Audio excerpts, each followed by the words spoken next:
മാർട്ടലോ museum, Florida. ഒരു ഭയത്തോടുകൂടി മാത്രമേ അവിടം ആളുകൾ സന്ദർശിക്കാറുള്ളൂ.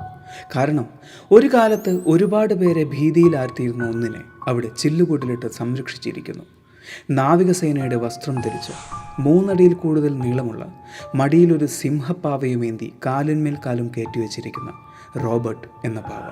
ഒരിക്കൽ ഒരു കൂട്ടം ആളുകളെ ഭീതിയിലാഴ്ത്തിയിരുന്ന റോബർട്ട് എന്ന പാവ. അവൻ മ്യൂസിയത്തിൽ ഇരിക്കുന്നുവെങ്കിലും അവനെ പലയിടങ്ങളിലും വെച്ച് പലരും കണ്ടിട്ടുണ്ട് എന്ന് സാക്ഷ്യം പറയും. റോബർട്ട് യുജീൻ ഓട്ടോ, അതായിരുന്നു റോബർട്ട് എന്ന പാവയുടെ ഉടമയുടെ പേര്. യുജീൻ ഒരു കലാകാരനായിരുന്നു.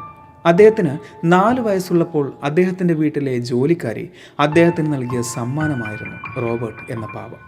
അതിനെ അദ്ദേഹം സ്വന്തം കൂടപ്പിറപ്പായിട്ടായിരുന്നു കണ്ടിരുന്നത്. അതുകൊണ്ട് തന്നെയായിരുന്നു തൻ്റെ പേരിലെ റോബർട്ട് എന്ന പേര് അദ്ദേഹം ആ പാവയ്ക്ക് നൽകിയതും.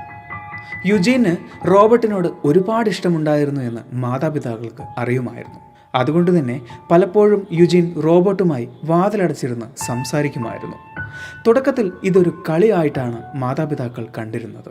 എന്നാൽ ഒരിക്കൽ യുജീൻ്റെ അമ്മ കാതോർത്തപ്പോൾ യുജീൻ്റെ ശബ്ദത്തോടു കൂടി അപരിചിതമായ മറ്റൊരാൾ സംസാരിക്കുന്നത് കൂടി അവർ കേട്ടു എന്ന് പറയുന്നു. എന്നാൽ ഞെട്ടിപ്പിക്കുന്ന അനുഭവം അതായിരുന്നില്ല. ഒരിക്കൽ കുറേ സമയത്തോളം വാതിലടച്ചിരുന്ന യുജീൻ എന്താണ് ചെയ്യുന്നത് എന്നറിയാൻ കാതോർത്ത അമ്മ കേട്ടത് അപരിചിതമായ മറ്റൊരു ശബ്ദം യുജീനെ ഭയപ്പെടുത്തി ആജ്ഞാപിക്കുന്നതായിട്ടാണ്.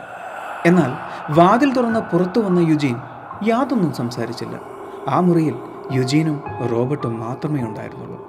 അപ്പോൾ ആരായിരിക്കാം ആ മുറിയിൽ അങ്ങനെ ദേഷ്യത്തോടുകൂടി സംസാരിച്ചത്?